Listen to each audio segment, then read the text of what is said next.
Hello, good evening. Welcome to Tea with the Druid. Tea with the Druid, number 271, brought to you by the Order of Bards, Ovates and Druids, and I am Philip Carr-Gomm. Lovely to see you. Excuse me. And lovely to see everybody arriving in the circle from Dartmoor and Cornwall and Georgia, to sunny Georgia, West Yorkshire, Michigan, Buckinghamshire, South Wales, Switzerland, Wyoming, North Germany, London, West Virginia, Pender Island, Hamburg, Joplin, Missouri, Worcestershire, steamy Louisiana, Montreal, Barkham up the road, the Netherlands, Staffordshire, Lincoln, Massachusetts. I feel like saying them faster and faster. West Sussex, New Hampshire, Dallas, Texas, southern Germany, Groningen in Holland, isn't it? Richmond, Finchley, Oxfordshire, and so on. Do keep posting up where you're from. It's lovely to get this sense of us gathering from all directions. So lots of people were mentioning the sun, and it has been the weather here, and this is certainly in England, has been just very lovely the last few days, bright and sunny, but fresh at the same time.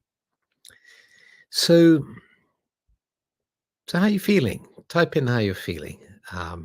It's always good to check in, see how you're doing. And yes, Lauren says it sounds like I'm announcing racehorses. Exactly. I'll do it next time. I'll do it in a sort of racehorse announcer's voice, sort of breathless and fast, calm, hopeful, tired, ready for the autumn. Tired but happy in Staffordshire. Solid, inspired, exhausted today. Inspired, peacefully fatigued, anxious. Tired of the wildfire smoke. Yes, I bet if you're in one of those areas. Hungry. Syntentized. I'm not sure what that means. After a time of confusion. Hot, not in a good way. Feeling tight. Optimistic. Ungrounded. At peace. A bit sleepy. Grieving and worrying. I'm sorry. Yeah, recovering from a cough. Tired but calm. Blessed from a long day great haul foraging today. Sleepy, feeling in limbo today. Ready for the rain to arrive. Grateful with the chickadees flying about. Autumnal, in harmony. Reflective, appreciative, and inward. Grateful, blessed. Good, lovely. Yes, I'm feeling contented and settled, and that, in a way, now in Sussex, the mornings and the evenings are cold, so quite fresh, but the day is a warm, summery warm. So there's that feeling of moving into autumn, which is a lovely feeling. So I had a great email a few days ago from Granada in Spain, and I asked my correspondent if I could read out their question. I thought, because I thought the question that was being asked, probably other people think this as well, or have this question. And they said, sure. So here we go. The notion that has been keeping me away from embracing Druidry is that, despite feeling drawn to the aspects of Celtic spirituality, earth-based spirituality, personal development, historical and cultural appreciation, and a deep sense of community, I don't feel any attraction to divination, astrology, or occultism. My stance towards these practices and beliefs is of skeptical curiosity, as any Harry Potter fan would feel like when reading about spells and formulas mentioned in the books. Therefore, my question is the following one. Are these practices inherent in the Druid persona? In other words, is it possible to separate the nature and earth-based spirituality lover and the pseudoscientific aspects of Druidry? Would my lack of interest in these beliefs render me an intolerant or closed-minded person? Would I be looked down upon? Would I be considered less of a Druid? Does pursuing the Druid path still hold meaning without an affinity for the beliefs mentioned earlier? So that was the question. And my first response is an initial one is certainly all those questions at the end. Would I be looked down upon? Would I be considered less of a druid? Does pursuing druidry whilst not being interested in those beliefs, although he did say that he had curiosity around them, but without an affinity for the beliefs mentioned earlier. Yeah.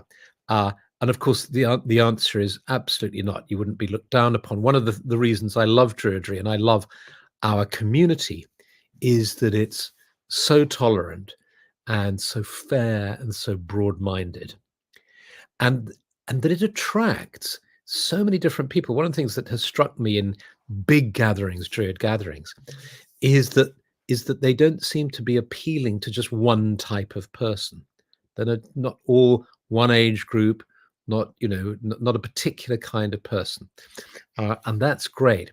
So you can have people who are really into paganism, and then people who are Christian, and then people who are atheistic, for instance, is really interesting. People who are drawn to Druidry, but they don't feel kind of religious or have a sense that any kind of theology is of any help to them. But nevertheless, they love the sort of values of Druidry and feel drawn to it as a way. So that's the first thing to state. Absolutely not. And in fact, following from that, what I'd like to say is that people come to Druidry from all sorts of different directions. If we drew a circle and then drew the sort of entry points towards Druidry, towards even this circle now, we're all imaginarily sitting in a circle in a clearing together, a little fire burning in the center, the trees around us, and we're sitting and we're chatting, and we're going to meditate together in this way. And if we went around the circle, and sometimes we do that in workshops, if there aren't too many people, if you've got less than, say, 20 people, you can spend a bit of time saying, do tell us your story. Like, how did you get to be sitting in this circle? And of course, everybody's come in different ways. And some people are really drawn by the reverence for the earth that you find in Druidry, but earth spirituality is the draw for them. Other people, it's something about ancestry and heritage. They really want to connect with their heritage in some way. For other people, it's history. For other people, it's an intuition. They maybe had a dream that has told them that this is the path for them. And so on and so on. So some people are fascinated by stone circles and the symbolism in those. Some people are fascinated by the magical aspects that our correspondent was referring to about divination, about oracles, by magic, the idea of magic. And so one of the lovely things is that we're all sitting here together with all these different interests and all different approaches to it. So now I'd like to home in on this part of the question about skepticism and the curiosity. It was great hearing from the correspondent where he was saying that he had some curiosity around it, but also a lack of affinity. And if I can tell you, I have a lack of affinity with certain aspects of the occult, of paganism even, and of sort of magic in general. And it's a kind of gut feeling. It's a kind of there's a tackiness that I experience. This is an aesthetic response at one level, like towards some of the artwork, some of the representations visually, and so on. But it's more than that. And this is just personal. Again, I don't wish to offend anybody. But there's a part of me that doesn't have an affinity with a lot of that world. However, I do have an affinity with magic in the sense of the Western esoteric tradition, the Western mystery tradition, and in a general interpretation of magic as something very special that isn't necessarily rational. And I've had experiences in my life, and I guess we all have had, which are hard to explain rationally and which seem magical. It's almost like that's the only category to give it. They just seem magical. And these have included occasionally messages I have received from people who've died, and then something has they have communicated with me, and my life has changed wonderfully and beautifully as a result, and so on. So these magical events. In this house we have here in Sussex, this came in the most magical way, which I talk about. I have an online course called Lessons in Magic, a little book I wrote called Lessons in Magic, and then an online course where we really dive into this and say, what exactly does one mean by magic? And in the first lesson, I sort of lay out all the different ways you could understand the word, and then how magic has been talked about in history.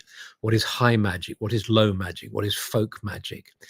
And then I invite the students to say what in this spectrum, what appeals to them. And some people are drawn to some things, some not to others, and so on. So it's like any subject. When you start to focus on it and unpick it, it becomes much bigger. Take any subject like medicine, like psychology, for instance. You might think that psychology is a thing, it's a discipline. He is a psychologist, you might say, or she is a psychologist. But once you start to study psychology, you realize that it's very rich and diverse, and that, say, an educational psychologist will have a whole different set of sort of skills and interests to, say, an industrial psychologist or military psychologist, and there'll be certain commonalities and so on, but they'll be very, very different. And it's the same thing with magic. So I think that's the first thing to know about magic, that although we're using one term to describe something, it encompasses a vast territory. And you may well not have an affinity with certain aspects, but perhaps you have with others. Here's a way that we could talk about it, which is, and see how you feel about this, that within us, within our soul, if you like, there's the desire for union, for becoming one with nature, with deity, with our community.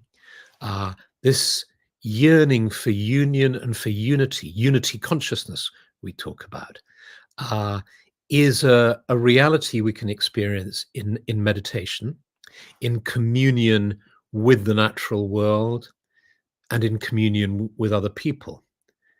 And of course, really strong examples of falling in love, where we have a sense that we are in communion with another person, that the barriers have melted and we are one. And then as we follow the spiritual path, we discover that we might be lucky enough to have moments of spiritual connection with what seems to be everything, with all of the universe, moments of bliss where the separation between self and other disappears. So this is essentially the mystic, the inner mystic. And I believe we all have a mystic within us. There's the inner mystic. But I believe as well that there's another dynamic that happens within us, or that can be present within us, which, whilst wanting union and seeing knowing the importance of it, also wants to engage with the world and act within the world and upon the world, outside of the self, from the self, but out into the world. It's almost like they're different directions. One is dropping back into a sense of blissful union, and the other is moving forward into an engagement with the world. There's a sort of way in which it resonates with the idea of yin and yang, yin the mystic, yang the magician. And so magic you could define as those methods and teachings that are about acting within the world. Good magic is bringing good things into the world and acting in a good way, in a positive, helpful, and healing way. Bad magic is harmful, where you harm people. I find it really helpful to understand my my inner self as having these two aspects. Maybe there's a relationship between extroversion and introversion, the way in which that introverted part of ourselves wants to be a hermit, wants to go and sit in silent retreat on a mountaintop or in a forest. All the stories of forest hermits and of mystics sitting in caves and in monasteries, not being concerned about the outer world and being unknown to most of humanity, but entering deep states of connection with the divine, terribly appealing to me. And I think they're appealing to my the introvert within me, if you like. But then there's the extrovert in me as well, that loves being with people, that loves exploring the world, and loves trying to do some good, basically. And so yes. So it may well be that in a particular stage of one's life, one is drawn to the mystic path, in another stage drawn to the magical, or maybe for an entire lifetime, one is just drawn to one or t'other, or maybe you have a desire to develop both. So in Lessons in Magic, that's how we sort of begin and say, this course is not for people who want to develop the inner mystic. That would be another kind of course. This is for somebody who wants to develop the inner magician. So Druidry is a magical, at one level, it's a magical path. And which is why we find discussion of magic and of divination and so on. But it's not exclusively magical, and it doesn't have to be magical if you don't want to see it that way. You can follow the path of Druidry as a path of nature mysticism. But Penny Billington's making a very interesting remark here. Let's see if I can capture it before it slides up my screen. Let's pop it on, show it. Here we go. The Way of the Mystic or the Magician. W.G. Gray, a famous British occultist, says the magician is relational and wants to co-create their world. So I'd interpret that as wanting to be in flow with the spiritual evolutionary current. Yes, thank you, Penny. Yes. That the invitation to the mystic within us is to unite with the divine. The invitation of the magician within us is to co-create, is to be a part of this magical world we see ourselves in, and to participate in it, and to hopefully bring more joy, beauty, happiness into it. Excuse me, I'm going to cough again. I've discovered I'm allergic to dust, I think. I bought one of those air cleaners to try and sort this persistent cough out.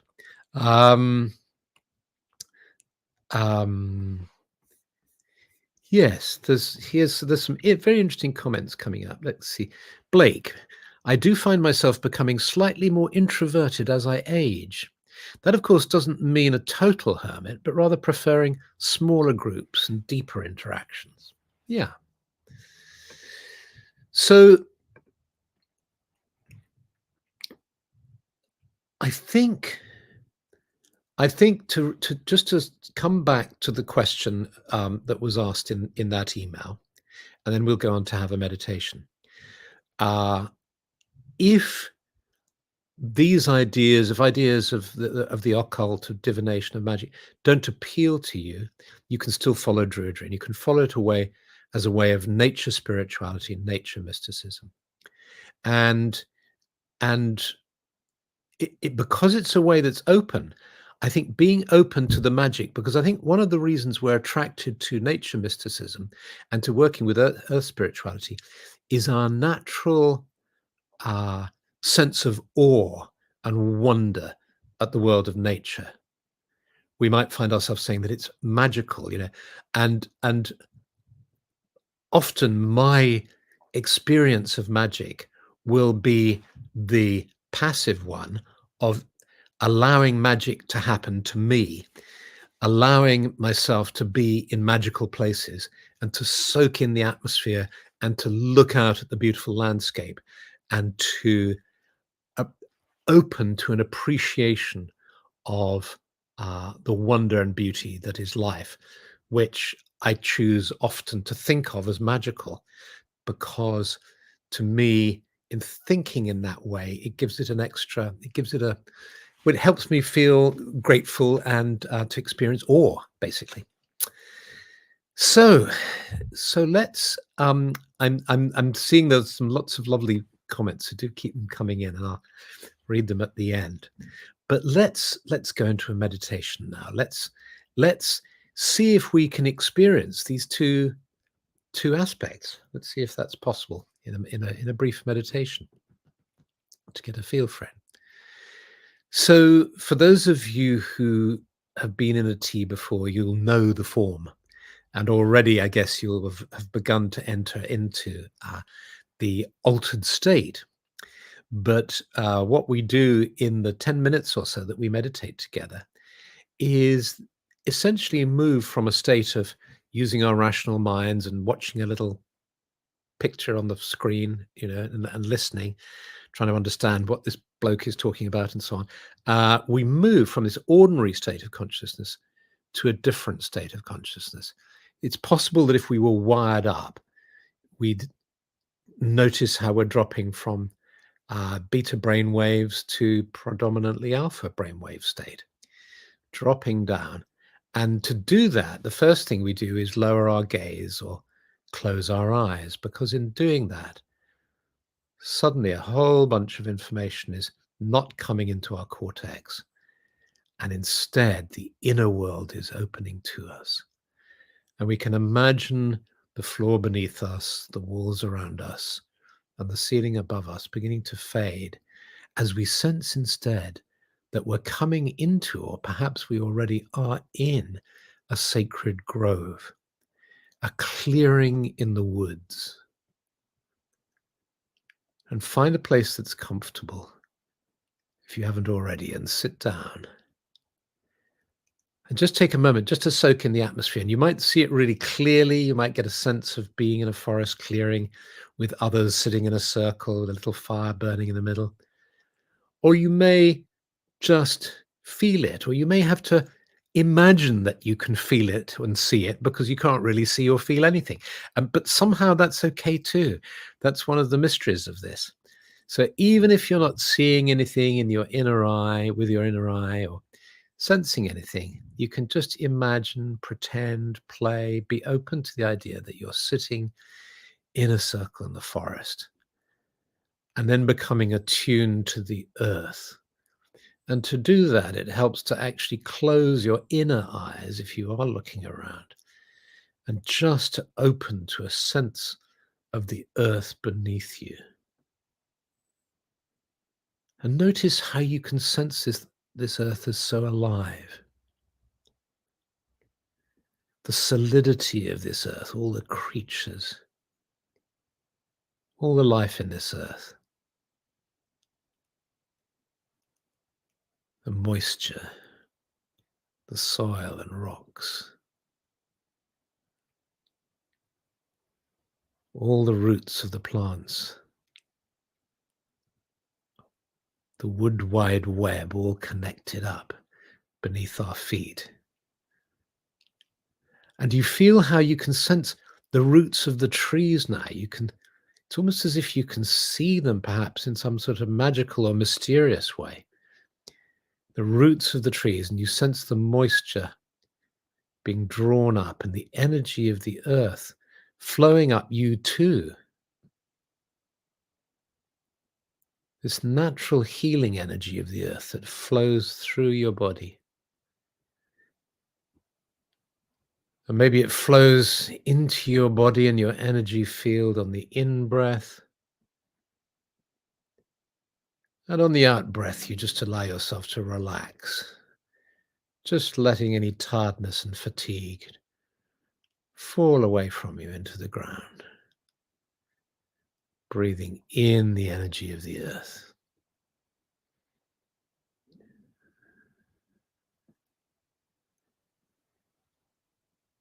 And feeling grounded and stable. You sense the trees around you now. You sense their protection, their power. The way these trees are living beings, brothers and sisters, mysteriously working with us, living with us on this planet. Our destinies completely entwined. They are watching over us, and we are breathing in their perfume, their essential oils.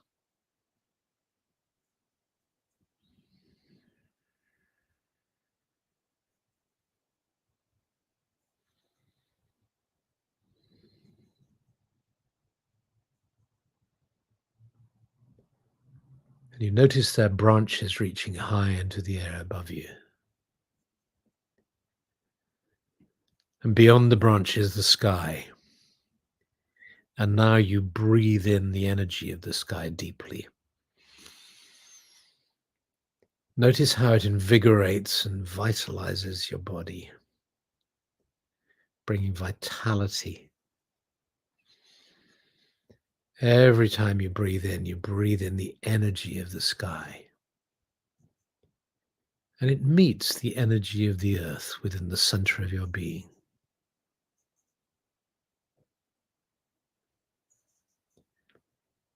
And now, feeling centered, sitting in this circle, the invitation is to open to the mystic within. The mystic who seeks nothing,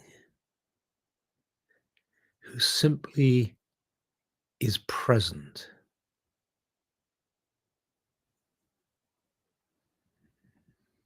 Focusing on the breath. If you need an anchor or if you need a focus, just breathing in and out, letting go every time a thought comes or tension in the body, just letting go and opening up and allowing yourself to merge with the landscape, with the sense of being.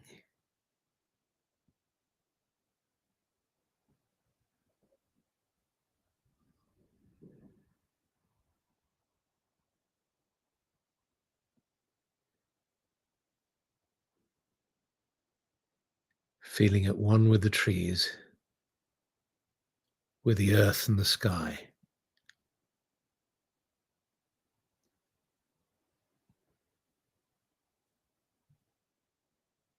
with all of life. No need to hold on to anything.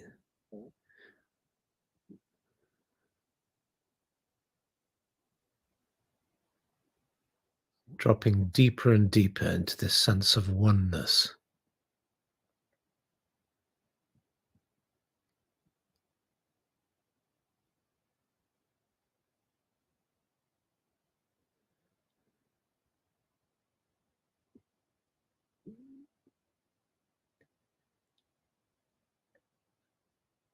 And now from letting go and opening up,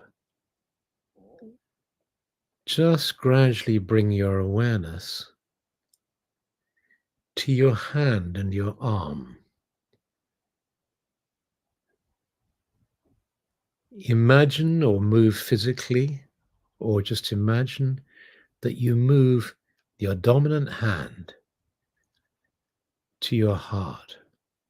You place the palm of your hand on your heart. And you notice how your focus now is on your arm and hand.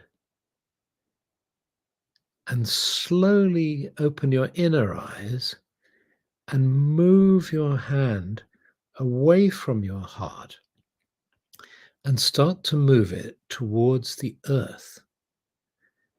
And as you do this, imagine that you see that there is a little creature who is a little injured. Perhaps there's a bird or a rabbit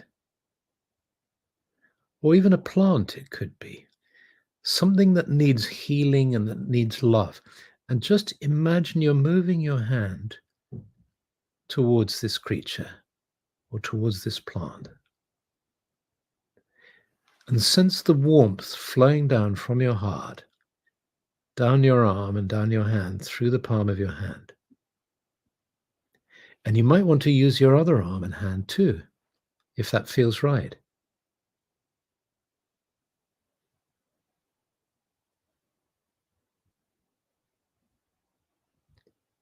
Just feel the warmth and the love coming from you, helping to heal whatever it is that's near you.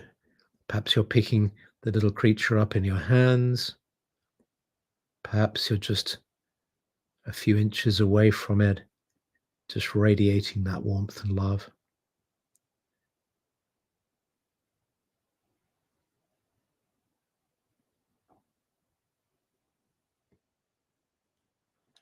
And you see that they're healed. They move away now, or the plant is looking good now. And just in a playful way now, I'd invite you to place your fingers on the earth and just imagine that where you touch the earth, some tiny little shoots start to come out of the earth. This is just fun now. We're just doing this. We're just imagining tiny little shoots, maybe a flower popping out of the ground. And then move your hand and place it somewhere else on the soil in front of you.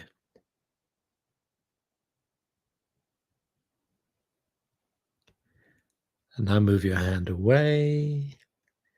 And just imagine that you're looking at the palm of your hand. You're looking at the palm of your hand. And it's as if you can see the night sky, the cosmos, worlds in the palm of your hand. You bring your two hands together in the gesture of namaste, of blessing, of thanking. And then you place your hands on your heart.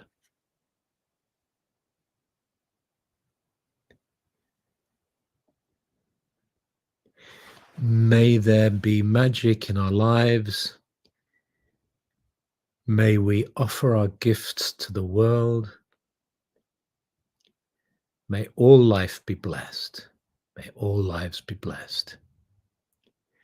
And a blessing on the land.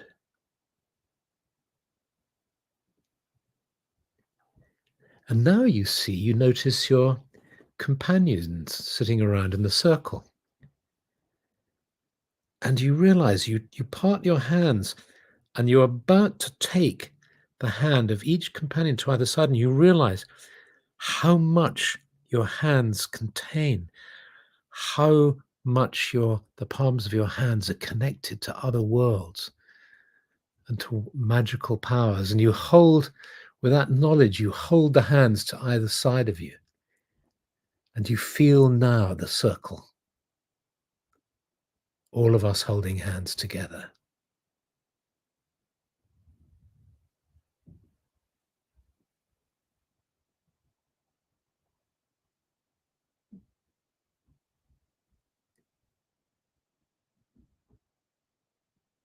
Many hands make light work. And we feel this light and this energy and this love.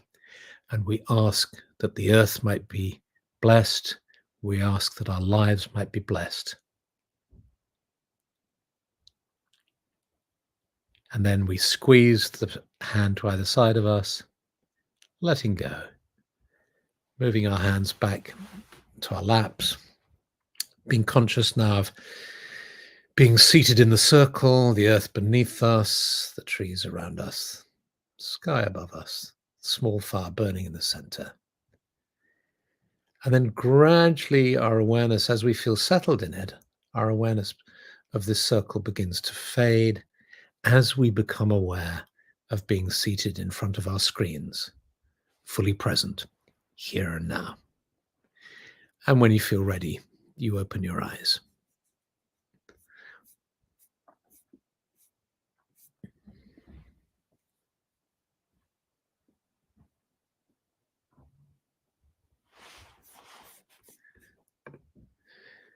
So thank you very much for